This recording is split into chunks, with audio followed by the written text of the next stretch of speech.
You can see me here today, an 84-year-old woman with white hair and hands wrinkled by time. But you can't imagine the story I carry inside me. There are things we keep for so long they become part of us, like these marks that life leaves on our skin. Before I begin, please comment where you're watching this from, and don't forget to subscribe to the channel and like the video. My name is Helen. I was born in 1941 in Riverdale, a small town in rural Virginia that you've probably never heard of. So small it barely appeared on maps. Back then, life was different. Young women from good families didn't go out alone, didn't speak loudly, didn't have dreams that were too big. We lived within the limits others set for us. My father was a pharmacist, the only one in the region. My mother took care of the house and gave piano lessons to young ladies from good families. We lived a simple but dignified life. Respect was the word I heard most during my upbringing. Helen, behave with respect. Helen, speak with respect. Helen, dress with respect. I was 18 when I met Anthony in 1959 at the 4th of July celebration at the main church. He was different from the other young men. He had studied in the state capitol, talked about things I only knew from books and magazines that occasionally reached our town. Most importantly, he was the son of Mr. Jerome Wilson, owner of Wilson Textiles, the richest and most powerful man in our little town. When Anthony began courting me, my friends couldn't disguise their envy, and my parents could barely contain their pride. The pharmacist's daughter, marrying the textile factory owner's son, was the talk of the entire town. The courtship was quick, only 6 months. In those days, these things weren't prolonged. I was dazzled. I imagined a life of comfort and respect, perhaps even trips to the capital. It seemed like a dream from the magazines I read. But you know how it is. Some dreams turn into nightmares when you least expect it. The first time I was introduced to his family, I felt a chill in my stomach that wasn't just young woman's nervousness. Their house was the most imposing in town, on top of the hill with a view that stretched far and wide. As we climbed the entrance staircase, my legs trembled so much I thought I wouldn't make it to the top. Mrs. Cecilia, Anthony's mother, received me with cold politeness. She was a lady always dressed in black since she had been widowed from her first husband. Yes, Mr. Jerome was her second marriage. She examined me from head to toe like someone evaluating a defective fabric at the factory. But it was Mr. Jerome's look that caused my first shiver of fear, although back then I didn't know what to call it. He was what they called an imposing man, tall, always well-dressed, with a thick mustache that moved when he smiled. But his eyes didn't smile along. He looked at me in a way that made me feel undressed, as if he could see through my Sunday dress that my mother had specially sewn for the occasion. "So you're the little lady who bewitched my son," he said, holding my hand longer than necessary. "Anthony is lucky, very lucky." During lunch, Mr. Jerome asked questions about my family, my education. When he learned I had a teaching certificate and taught young children, he frowned and said, "After you're married, you'll quit that, won't you? A Wilson family woman doesn't need to work." It wasn't a question. It was a disguised order. Anthony merely nodded in agreement without defending me. In the following weeks, with the engagement already announced, I began to spend more time at the Wilsons' house. Mrs. Cecilia decided she should properly prepare me to be a wife worthy of her son. So I went to the mansion almost every day to learn how to manage a large house, receive important visitors, dress and behave like a true lady. It was during these visits that Mr. Jerome began to find ways to be alone with me. At first, they were seemingly innocent comments about how pretty I was, how lucky Anthony was. Then came the bolder compliments about my body, about how well my dress suited me. I tried to avoid being alone with him, but in such a large house with so many rooms, it was difficult. And Mr. Jerome was clever, always finding a pretext. "Helen, come see the fabrics that arrived from New York to choose for your wedding dress." Or, "Helen, I want to show you the family jewels that will be yours one day." The touches began subtly, a hand on the shoulder that lingered a bit too long, fingers that brushed my arm while showing me something, a goodbye embrace that lasted longer than normal. I felt uncomfortable, confused. Was I imagining things? Was it just his way? After all, he was an important man, respected by everyone. Who would believe me if I said something? Things got worse when Anthony needed to travel to New York on factory business. He would be gone for 2 weeks. On the eve of his departure, Mr. Jerome made a point of saying in front of everyone, "Don't worry, my son. I'll take good care of your little fiancé while you're away." On the 3rd day after Anthony's departure, Mr. Jerome appeared at my house. It was a hot afternoon in February 1960. My mother was giving piano lessons, and my father was at the pharmacy. He entered smiling, bringing a package. "I brought a gift for you, Helen, a special fabric that arrived from the capital. I thought we could go to the factory for you to see how it would look for a dress." My heart raced.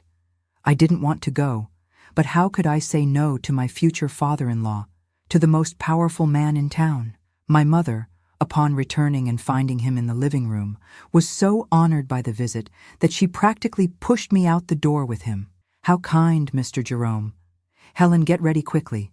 Don't keep your future father-in-law waiting."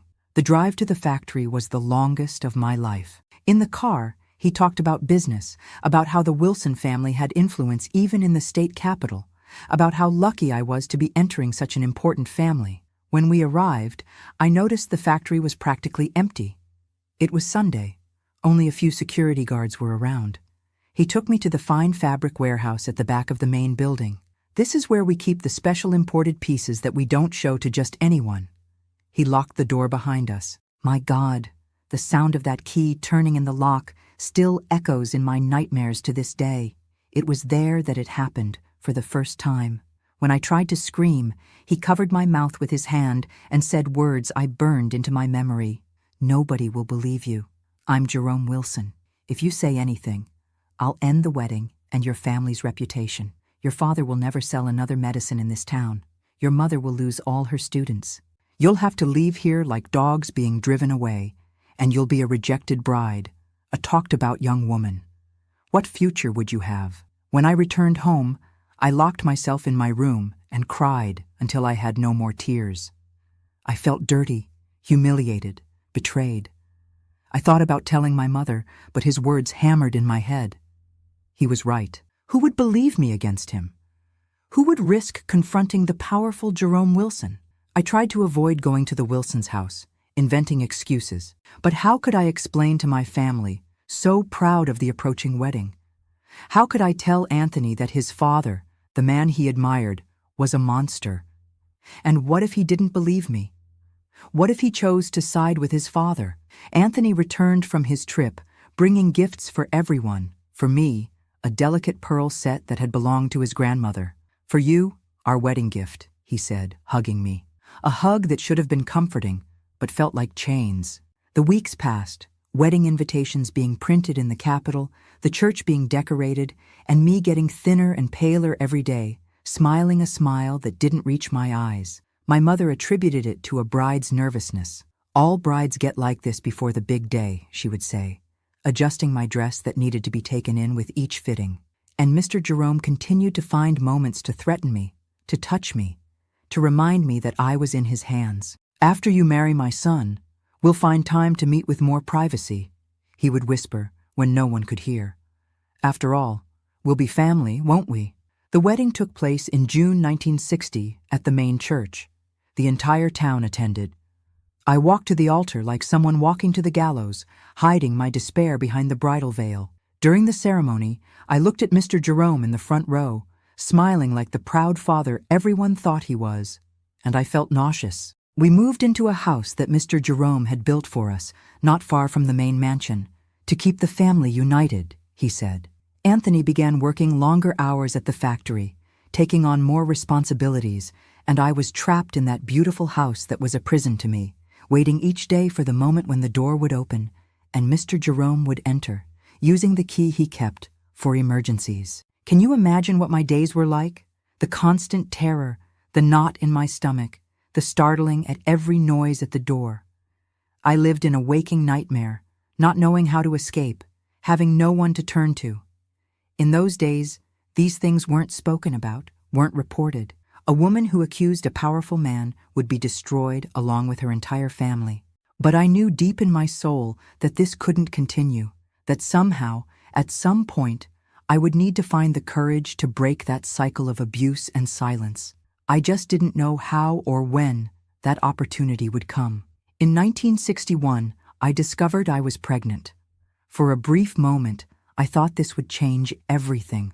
When I told Anthony, he hugged me with tears in his eyes, so happy he could barely speak. "We're going to be a real family," he said, his hands on my still flat belly. I smiled a genuine smile for the first time in a long time. In my naivete, I thought now Mr. Jerome would leave me alone, that he would respect the mother of his future grandchild, that my prayers had finally been answered. But things aren't that simple in real life, are they? He just became more careful, choosing his moments better, but the visits didn't stop. My belly grew along with my despair. I had nightmares almost every night. Sometimes I thought about running away, disappearing in the capital. But how? Without money, without support, without anyone to help me, a pregnant woman alone in the world? And my parents, what would become of them when Mr. Jerome took revenge? It was in my 7th month of pregnancy that everything changed.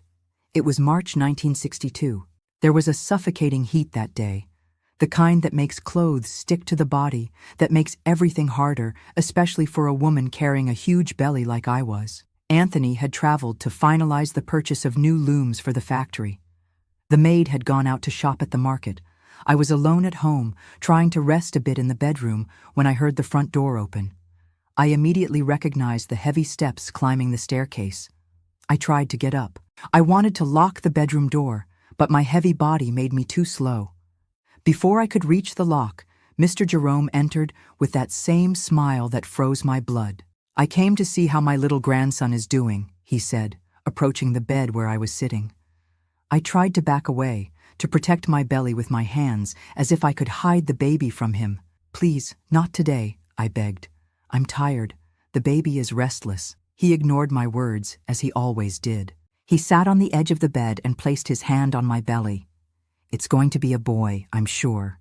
A strong heir for the Wilsons. You're doing your part well, Helen." When his hands began to slide beyond my belly, something broke inside me. It was as if a dam had burst, as if all the anger, fear, and humiliation I had swallowed for so many months suddenly overflowed. "No," I shouted, pushing his hands away with a strength I didn't know I had. "Enough! If you touch me again, I'll tell everything to Anthony, to Mrs. Cecilia, to the entire town." He laughed, a cold laugh that chilled me to the bone. "Nobody will believe you. It will be your word against mine, the word of a hysterical young woman against that of a man respected by all. You will destroy your family, your marriage, and for what? To be pointed at in the street as crazy, or worse, as your father-in-law's seducer." At that exact moment, as if God had finally heard my prayers, the bedroom door opened again. It was Anthony. He had returned early from his trip, wanting to surprise me. His face, upon seeing his father sitting on our bed with his hands on me, first registered confusion, then a growing suspicion. "Father, what are you doing here?" he asked, his voice strangely controlled. Mr. Jerome stood up calmly, adjusting his suit jacket as if nothing unusual was happening. "I came to see how your wife and my future grandson are doing. You should be grateful for my concern." Anthony looked at me, saw the tears I could no longer contain, the terror in my eyes. Something awakened in him. An intuition, perhaps, or simply the truth that had always been before his eyes, but that he refused to see. "Helen, what's happening? Why are you crying?" he asked, approaching the bed, ignoring his father. I looked at Mr. Jerome, who stared at me with a silent warning in his eyes. At that moment, something inside me broke, and at the same time, something new was born. The courage of desperation, perhaps. Your father has been visiting me when you're not here. He touches me, Anthony, since before our wedding, at the factory, here at home, when I'm alone." The words came in a torrent, like a dam finally breaking. Anthony's face transformed before my eyes. The color drained from his face, then an intense red took over his skin. I had never seen that expression on him before. He turned slowly to his father. "Is this true?" he asked, his voice almost unrecognizable. Mr. Jerome maintained his pose of offended dignity. "Of course not. Your wife is confused, hormonal because of the pregnancy. I've always had only paternal affection for her. You know that." "Liar!" I shouted, all the anger and humiliation of months exploding at once. "Tell the truth. Tell him what you did to me at the factory warehouse when he was in New York. Tell him the threats you made to my family. Tell him why I lost so much weight before the wedding, why I cry in secret when I think no one is watching." Anthony looked from me to his father, his face contorted in an agony of doubt. Mr. Jerome tried one last gambit. "My son, are you going to believe the hysterical accusations of this girl, or the word of your father? I, who built all this for you, who always put our family above everything?" It was at that moment that something happened that changed everything. The bedroom door opened once more. It was Mrs. Cecilia. She was pale, her hands trembling, holding on to the doorframe. "I heard everything," she said, her voice almost a whisper. "Jerome, how could you? Again?" "Not again." "Again?" repeated Anthony, turning to his mother. Mrs. Cecilia entered the room, suddenly looking very old and tired. "Your father did the same thing to my secretary 2 years ago, and before that to the accountant's niece." I closed my eyes. I pretended not to see. I preserved the family name. But I can't anymore. Not with my son's wife. Not with the mother of my grandchild. What happened next was like an earthquake that destroyed everything we knew, but that also opened space for something new to be born from the ruins. Sharing this part of my story feels like reliving that devastating moment. My heart still races when I remember it. If my story is touching you in any way, please subscribe to the channel and leave a like. Your subscription helps bring this message to other women who may be suffering in silence at this very moment. Now, let's continue. Anthony lunged at his father with a fury I never imagined in that always controlled man.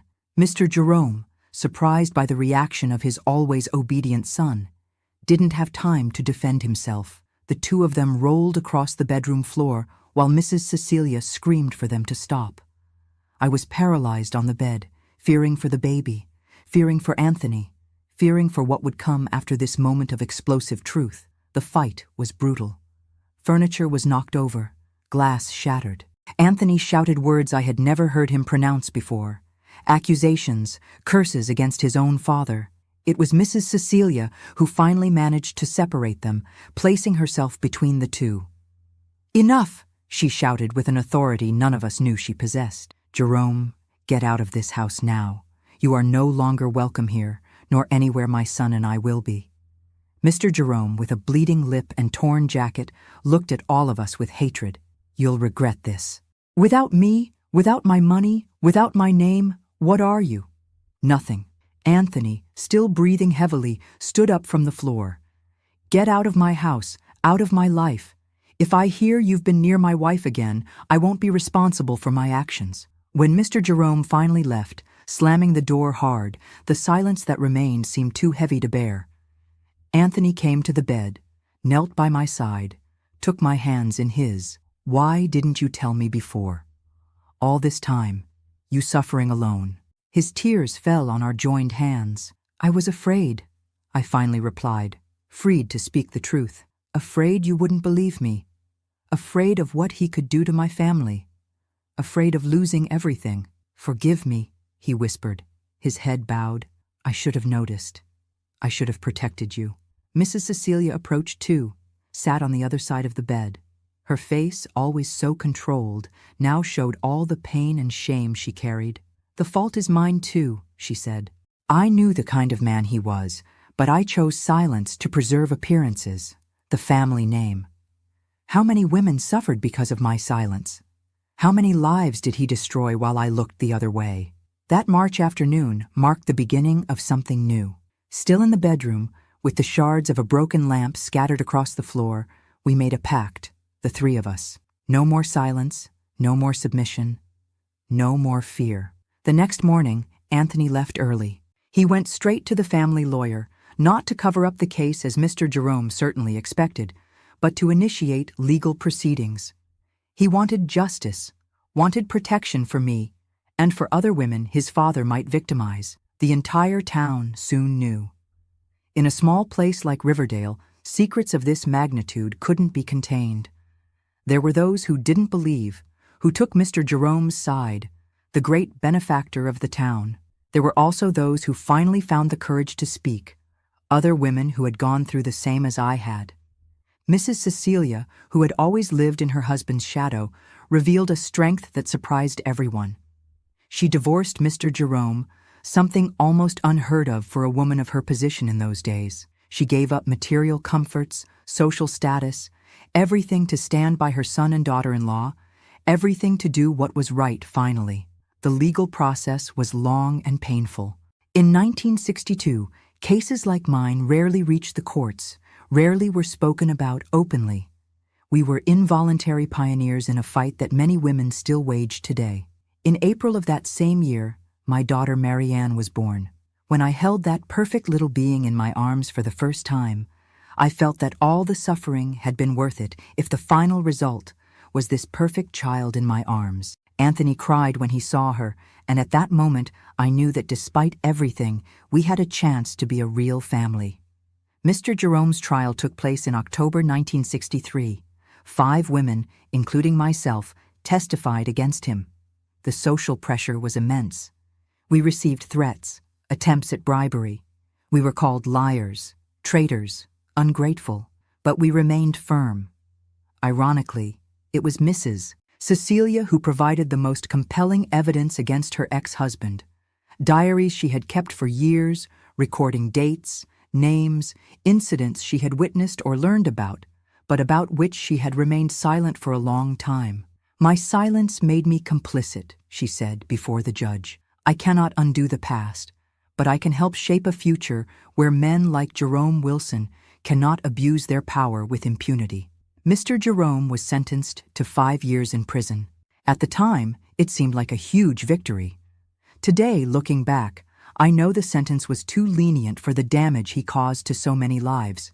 But it was 1963, and the simple fact that a man of his social position was convicted was already revolutionary. The conviction was just the beginning of our journey, not the end. The factory, without its founder, faced difficult times. Anthony took command, but many clients distanced themselves, not wanting to associate their names with the scandal.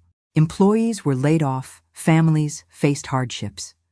For a time, we were the villains of the story for many people in town.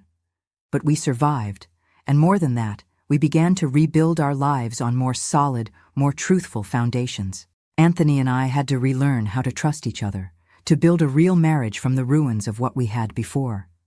It wasn't easy. There were nights of crying, days of painful silence, moments when we doubted if we would overcome it all. Mrs.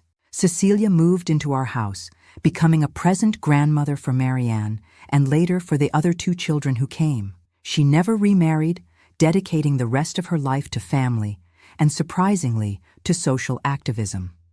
She founded one of the first support groups for women victims of violence in the region, using her own story as an example that silence only perpetuates suffering.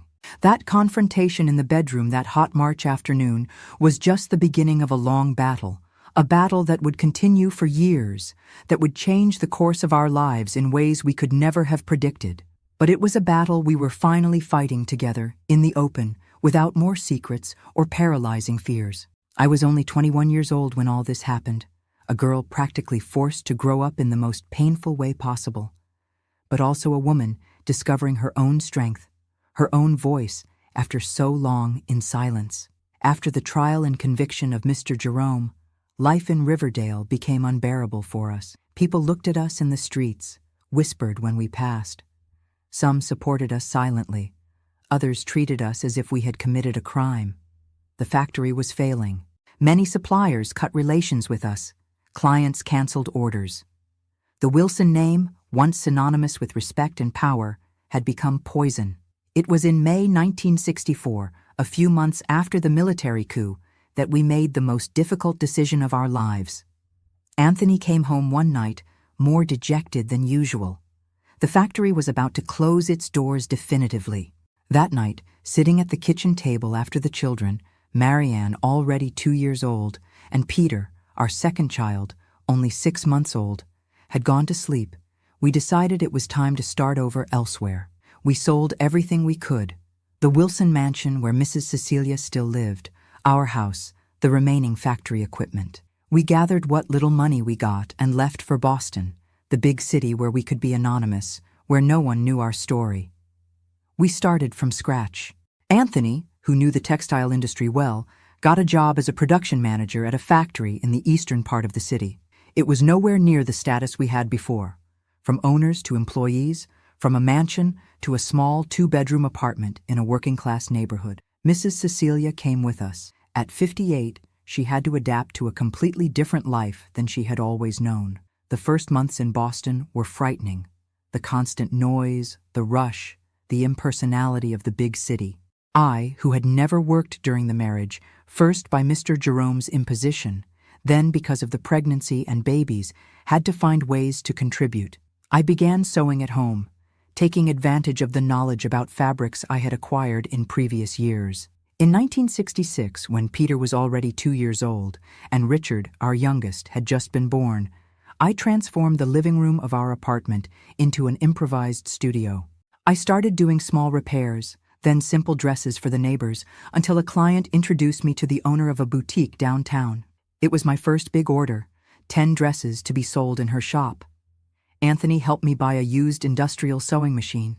We worked together in our spare time, he cutting fabrics, me sewing, Mrs. Cecilia taking care of the children and helping with the finishing touches. It was a hard life of much work and little rest, but there was a deep satisfaction in building something new, something of our own, brick by brick.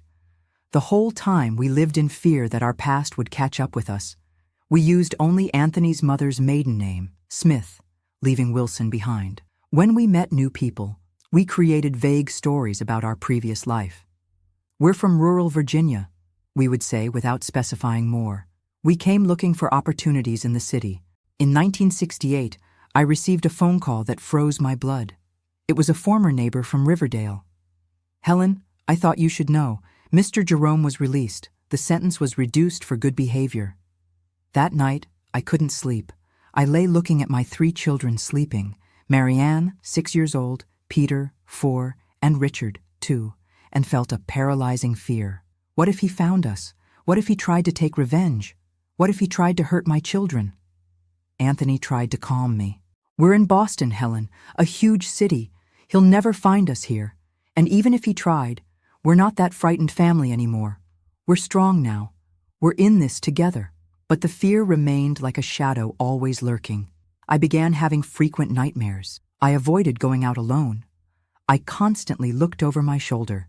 The ghost of Mr. Jerome, even hundreds of miles away, still had power over me. It was Mrs. Cecilia who saved me this time. One afternoon, while the children were at school and Anthony at work, she sat with me in the studio.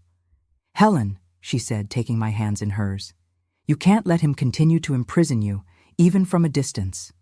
We've already lost too much because of him. We can't also lose our present, our future. I have something to show you." It was an obituary, a small note in the Riverdale newspaper. "Jerome Wilson, 65, former industrialist, died yesterday of a heart attack. The body was buried in the municipal cemetery without the presence of family members." "He died alone," said Mrs. Cecilia. "Without family, without friends, without the empire he built. It's over, Helen. He's really over." I cried when I read that clipping. They weren't tears of joy or sadness. They were tears of relief, of liberation. The monster of my nightmares had disappeared forever. It was as if an enormous weight had been removed from my shoulders. In the following weeks, I began to sleep better. I started smiling more. I recovered the pleasure in small things I had forgotten. The taste of a leisurely Sunday breakfast, the sound of children's laughter playing, the feeling of sun on my face during a walk in the park. My little studio grew. I hired 2 seamstresses to help with the growing volume of orders. Anthony, seeing the success of the business, began to dream of leaving his factory job so we could work together. In 1969, we took the step that had seemed impossible a few years before. We opened our own clothing factory. It was a small warehouse in Brooklyn, very different from the imposing Wilson textiles. We started with 3 industrial machines and many, many dreams. Anthony took care of the administrative part, and sales. I handled design and production. Mrs. Cecilia, even at over 60 years old, helped with supervising the seamstresses and quality control. The 1970s began with a wave of optimism for us. The studio prospered. The children grew up healthy. We had managed to buy a larger apartment closer to downtown. The terrors of the past were slowly losing strength, transforming into scars. Permanent marks, yes, but ones that no longer caused acute pain with every movement. America was experiencing the so-called economic miracle. National fashion was gaining strength, encouraged by campaigns like American Style from the government. We took advantage of the moment. We expanded the factory, began producing not just for boutiques, but for department stores. We hired more employees, bought better equipment. It was in 1972 that I received the invitation that would change the course of the story again. A well-known women's magazine in Boston wanted to do an article on women entrepreneurs. One of the journalists had bought a dress from our factory and been impressed with the quality. They wanted to interview me, to tell my journey. I panicked. How could I tell my story without revealing the past we had tried so hard to leave behind? Anthony and I discussed it all night. Part of me wanted to refuse, to continue in the safe anonymity we had built. Another part, a part that was growing ever stronger, wanted to speak, wanted to be heard. The final decision came from an unexpected source. Marianne, then 10 years old, overheard our conversation. She knew only fragments of our previous story, things she had picked up from adult conversations over the years. "Mom," she said, entering the kitchen where we were talking in low voices, "why are you always hiding where we came from? Did we do something wrong?" That innocent question fell like a bomb on my heart. What were we teaching our children? That they should be ashamed of a past for which they had no responsibility? That secrets and lies were the best way to deal with pain? The next morning, I called the journalist and accepted the interview, with one condition. I would tell the whole story, not just the beautiful and inspiring part about the success of the factory. If they were going to tell my journey, let it be the true one. The report came out in September 1972. 5 pages in the magazine with the title, "From Shadows to Light, The Extraordinary Story of Helen Smith." The journalist was sensitive and respectful. She didn't exploit the sensationalism the story could have yielded, but focused on the overcoming, the reconstruction, the human capacity to rise from the ashes. The impact was greater than we could have imagined. In the days after the publication, we received dozens of letters at the factory. Women from all over America wrote sharing their own stories of abuse, forced silence, fear. They thanked us for having shown them it was possible to survive, to start over, to find strength where there seemed to be none. Mrs. Cecilia, inspired by those letters, suggested something that would change the final course of our journey. Create a safe space for women to share their stories, find mutual support, break the circle of silence that allowed abuse to continue happening generation after generation. "We cannot change the past," she said, "but we can use our experience to change the future of other women." That's how in January 1973, the Helen Center for Women's Support was born, initially operating in a small room at the back of our factory.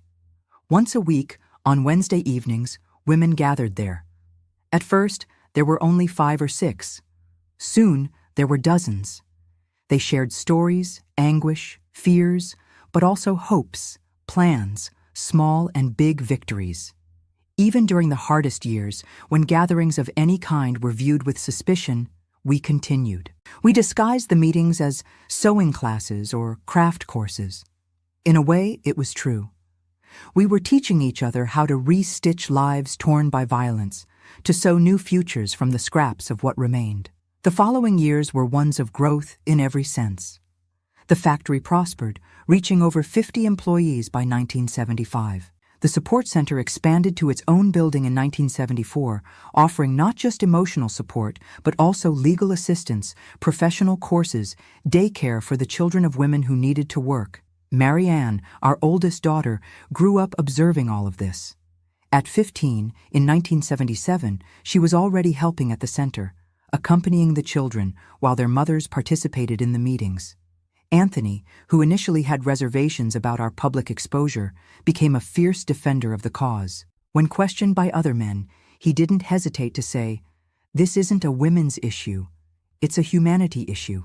Mrs. Cecilia lived to see the center complete 5 years of activities. She passed away in 1978 at 72, peacefully in her sleep. Her last request was that there be no closed mourning or black clothes at her wake. "Celebrate the life I had," she said in her final days. "Especially celebrate the second part of it, the one I truly chose to live." By the late 1970s, looking back at the path we had traveled, it was hard to recognize in that terrified young woman from Riverdale the woman I had become. Years of silence, of quiet reconstruction in Boston, had been fundamental. A necessary cocoon where I could heal, strengthen myself until I was ready to emerge and take flight. The fear never completely disappeared. Scars that time softens but doesn't erase. Certain dates, certain smells, certain sounds can still bring me flashes of the past. But I learned that being strong doesn't mean not being afraid. It means moving forward, despite it. The years of silence, that period when we lived almost in hiding in Boston, rebuilding our lives brick by brick, were essential. It was in that silence that I found my true voice. It was in that apparent hiding that I discovered the courage to show myself completely. As my mother-in-law, Mrs. Cecilia, said in her final years, "Sometimes we need to hide to survive, but we can't remain hidden if we truly want to live." And living, not just surviving, was what we were finally learning to do. But life always holds surprises, even when we think we've finally found balance. And the circle that began to close that afternoon in Riverdale still had a final arc to complete. It was in 1985, when I was already 44 years old, that I received a letter that made my heart stop for an instant. The envelope had a postmark from Riverdale, a name I hadn't seen written in a long time, but that never stopped echoing in the depths of my memory. The letter was from Mary Sanders, the former wife of the accountant at Wilson Textiles. I opened it with trembling hands, fearing what I might find inside. But they weren't bad news, at least not directly. Mary wrote to tell me she had read my story in the magazine. Someone had kept that 1972 edition all these years, and that, inspired by what I had done, she was trying to help a young woman in town who was going through a similar situation. "The difference, Helen," she wrote, "is that this time the aggressor is Jerome's son, Charles Wilson. He returned to Riverdale a few years ago, reopened part of the factory on a smaller scale, and has been repeating his father's behaviors. Charles was Anthony's half-brother, born from Jerome's first marriage. He was almost 20 years older than Anthony, and we never spent much time together. He was already living in California when I got married. I could barely remember his face. I could have thrown that letter away. I could have responded with a few words of encouragement and continued with my rebuilt life in Boston. After all, what did I owe to that town that had expelled me, to that family that had destroyed me? But in the nights that followed, I couldn't sleep. I saw the face of that unknown young woman, felt the same terror I had felt, saw Charles's face, which in my imagination was identical to Jerome's. It was as if the entire path I had traveled, all the healing I had achieved, only had meaning if it helped interrupt that vicious cycle. I showed the letter to Anthony. He was 48 years old then, his hair already showing gray strands at the temples, lines of expression around his eyes. He remained silent for a long time after reading it. "We're going, aren't we?" he finally said. It wasn't a question. It was a statement. After all we had lived through together, he knew me well enough to know what my decision would be. "Yes," I answered. "But first, we need to talk to our children." Marianne was 23 years old then, in law school, directly influenced by our history. Peter, at 21, worked with us at the factory, already taking on administrative responsibilities. Richard, the youngest at 19, was studying journalism. All of them knew fragments of our previous story, but had never set foot in Riverdale. We gathered the three of them one Sunday night after dinner. I told the complete story from beginning to end for the first time. Marianne cried silently. Peter clenched his fists with contained anger. Richard took quick notes, always the journalist. "I'm going with you," Marianne said immediately. "I'm almost a lawyer. I can help." "I'm going too," declared Peter. "I won't let you face this alone." Richard looked at all of us and smiled slightly. I think I just found the topic for my senior thesis, investigative journalism on cycles of power abuse in small towns. At that moment, looking at my 3 adult children, I felt something I had never experienced before. It wasn't just Anthony and me against the world anymore, hiding, protecting ourselves. It was an entire family, strong, united, ready to face the past with heads held high. Our return to Riverdale in August 1985 didn't go unnoticed. The bus dropped us off in the central square, and it was enough to look around to see how time had transformed that place. The town had grown, new stores, paved streets where there was once only dirt, but some curious glances were still the same as 20 years ago. "It's her," I heard a lady whisper to another as we passed. "Helen from the Wilson scandal." We stayed at Mrs. Jerima's small inn, the only one in town. She recognized us immediately, hard not to recognize, with Anthony looking so much like his father when he was young. But she received us with a silent dignity, without questions, just a nod of the head as if to say, "It was time for you to return." Mary Sanders met us the next morning.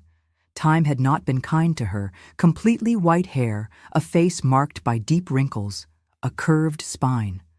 But her eyes still had that vivacity I remembered, that quiet intelligence. She hugged each of us, lingering a bit longer with Marianne.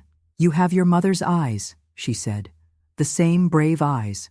The young woman Mary wanted to introduce us to was named Lucy. She was only 19 years old, worked at Charles's textile mill as a secretary, just as I had so many years before. Lucy was from a simple family, the daughter of the town's washerwoman. The story was painfully familiar. The compliments that became touches, the touches that became aggressions, the threats to maintain silence. Marianne was the one who conducted the conversation with Lucy in a room at the back of Mary's house. Richard stayed outside, noting important points for his investigation. Peter and Anthony went to the square where the town's men used to gather, to feel the temperature, to understand who supported Charles and who could be our ally. I stayed in the living room with Mary, looking at old photographs of the town, reconnecting with a past I had tried to bury. "You know," said Mary, "half the town thinks you were very brave. The other half still says you destroyed the most important family here, and with it, the local economy." I smiled slightly. "And you, Mary, what do you think?" "I think you arrived just in time," she answered. "Charles is trying to run for mayor in the next election. He has been using the family name, his father's legacy. Not the criminal legacy, of course, just the business legacy. If he gets this political power, in addition to the economic power he already has..." She didn't need to finish the sentence. I understood all too well. What happened in the days that followed was like a whirlwind that swept through Riverdale. Richard, with his journalistic instinct, began to find other victims, not just Charles's, but also former victims of Jerome's who had never spoken. Marianne, using her legal knowledge, still in formation, organized accounts, made formal records. Peter and Anthony had the boldest idea. They went to the textile mill and directly confronted Charles. It was the most tense moment of our journey. Charles, then over 60 years old, was the living image of Jerome. The same bearing, the same look of contempt, the same arrogant tone. "You've come back to finish destroying what's left?" he said, feigning a tone of irony, his eyes flashing with anger. "We've come back to prevent history from repeating itself," Anthony replied, with a calmness that I knew cost him an enormous effort. "People are talking, Charles, and this time there won't be silence." It was enough to initiate a true revolution in the town. Richard recorded testimonies. Marianne organized what would become a support group, modeled after the one we had in Boston. Peter and Anthony spoke with former factory employees who had information about financial irregularities in Charles's businesses. On the morning we were to depart, we found a group of women waiting in front of the inn. There were more than 20 of them, of all ages, from all social classes in the small town. They were there to thank us, to share their stories, to ask us not to forget them again. Lucy was among them, her face transformed by a new confidence. "I'm going to file a formal complaint," she said, "and I'm going to run for the town council in the next election. This town will no longer be governed by fear." We left Riverdale different from how we found it, and we departed different from how we arrived. The circle didn't close on that visit. On the contrary, it opened, expanded, transformed into something bigger. Charles never became mayor. In the months that followed, accusations accumulated, not just about abuses against women, but also about tax fraud, evasion, bribery of public officials. A series of reports that won journalism awards. Marianne, after graduating, agreed to legally represent some of the victims, traveling regularly to Riverdale. In 1990, Wilson Textiles, which had passed from Jerome to Charles, closed its doors for good. But unlike what happened in our time, the town didn't mourn. Other small industries were already emerging, other economic paths being traced. The shadow of the Wilsons was finally dissipating. In the years that followed, I watched my children follow their own paths, always carrying a bit of our history in their choices. Marianne became a lawyer specializing in women's rights. Peter expanded our factory into a brand that had social responsibility as its principle. Richard founded his own magazine focused on investigative journalism. Anthony and I continued side by side, witnessing this transformation with a mixture of pride and amazement. How could so much good be born from so much suffering? How could our personal story unfold into something that touched so many other lives? In 1995, at 54 years old, I was invited to give a lecture at Boston University about my experience with the Women's Support Center. I was nervous. I, who had barely completed high school, speaking to university students. But when I went up on stage and saw all those young faces, eager for knowledge and change, the words flowed naturally. There are moments in our lives, I began, when silence seems to be the only possible path. Moments when we hide, when we disappear inside ourselves to survive. And there are other moments, crucial moments, when we realize that our voice, precisely because it has been silent for so long, carries a special strength when it is finally freed. In the 30 years that followed, I saw the world change in ways I never imagined possible when I was that terrified young woman in Riverdale. I saw women's movements gain strength. I saw laws change. I saw society slowly, painfully begin to face truths that had been buried for generations. The Helen Center, as it came to be called, grew beyond my most optimistic expectations. Today, it has branches in 5 states, serves thousands of women per year, and offers not just emotional support, but professional training, legal assistance, temporary shelter. I left the directorship at 70, passing the baton to younger women with new ideas, new methods. But I still go there every week for meetings with groups of older women like me, sharing stories, weaving together the loose threads of our lives.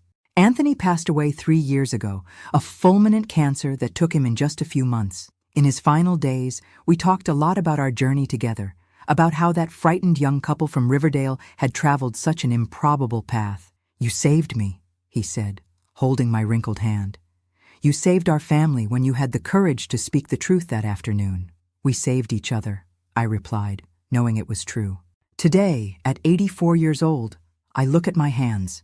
These hands that sewed clothes, that dried tears, mine and those of so many other women, that wrote stories, that caressed children and grandchildren.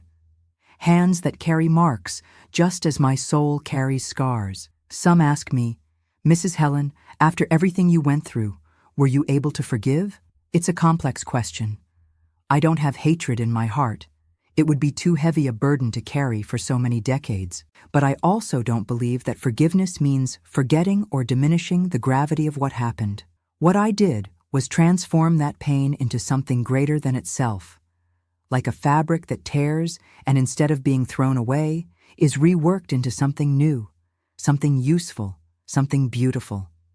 You can see me here today, an 84-year-old woman with white hair, hands wrinkled by time. You might see just an elderly woman telling stories from a distant past. But what you don't see, what only I know, is that inside this aging body still lives that 18-year-old girl from Riverdale, that terrified young mother, that 30-year-old woman starting over from scratch in Boston, that 40-year-old activist finding her true voice. They are all parts of me. They all brought me here. And for all of them, and for all the other women whose stories have intertwined with mine throughout these years, I am grateful for this time I've been given, for this journey that, despite all the pain, I wouldn't trade for any other. Because in the end, that's what we are. Stories within stories, cycles that close and open, torn fabrics that find new purposes, new beauties. If you liked my story, please subscribe to the channel, activate the bell, and like the video. It makes me very happy. Until next time, dear ones.